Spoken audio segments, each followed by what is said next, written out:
Zamówiłem sobie po necie chińską wersję lejsów. Są to lejsy karbowane o smaku pikantnych papryczek, więc tu smak w jakiś tam sposób, no powiedzmy wprost, no nie zachwyca, nie jest niczym unikalnym.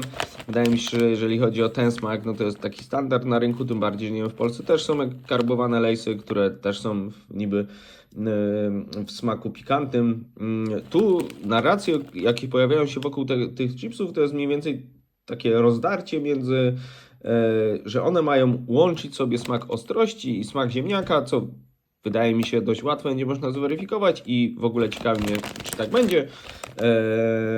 To po pierwsze, plus wiem, że w niektórych opisach tych chipsów pojawiają się trochę jakieś takie adnotacje, że to gdzieś jest inspirowane chińską kuchnią, że smak jest intensywny, ale też nie będzie nas miażdżyć. Czy tak będzie? Nie mam pojęcia, dlatego nie pozostaje nic innego jak to otworzyć. Co ci Azjaci mają z tymi opakowaniami? One naprawdę bardzo ciężko się otwierają. Dobra, udało się.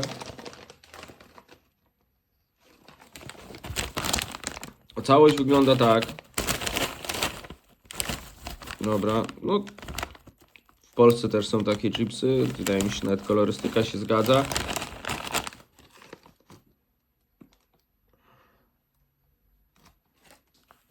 W zapachu wydaje mi się, że najintensywniej czuć jednak ziemniaka, a dopiero potem może jakąś paprykę. Taki, no też do bólu znany zapach, szczerze mówiąc.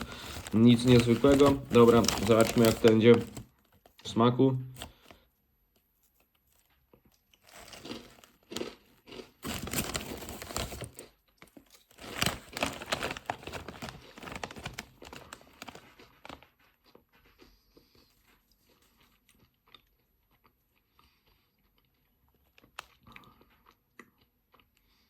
Ta papryka, mimo że na początku sprawia wrażenie i to budzi zdziwienie, no przecież miało być ostre i to nie jest ostre, ta ostrość gdzieś tam taka mierzwiąca po języku wychodzi dopiero potem, to jest po pierwsze. Nie jest jakoś turboinwazyjne, nie krztuszę się, nie duszę, więc jakby tu ta pikantność nie jest jakaś taka traumatyczna, tak bym to określił. Faktycznie mam wrażenie, że tutaj smak tej papryki jest w jakiś sposób się łączy ze smakiem ziemniaka, co też jest miłym doświadczeniem, bo niestety bardzo często mam wrażenie w chipsach, że też zapomina się o tym, że jednak ten nośnik tego smaku, jego smak też ma znaczenie. W tym wypadku i czujemy te ziemniaki, i czujemy jakąś tam formę papryki. Całość sprawia miłe doświadczenie, ale wydaje mi się, że jeżeli chodzi też o taką już okrutną, nazwijmy to, logikę kupowania czegokolwiek, to naprawdę grubo bym się musiał zastanowić, czy jest w ogóle jest sens kupować tego typu chipsy, gdy chipsy na tej samej zasadzie są bez problemu dostępne w Polsce. Ten smak nie jest aż tak unikalny, w moim odczuciu nie oferuje nic nowego.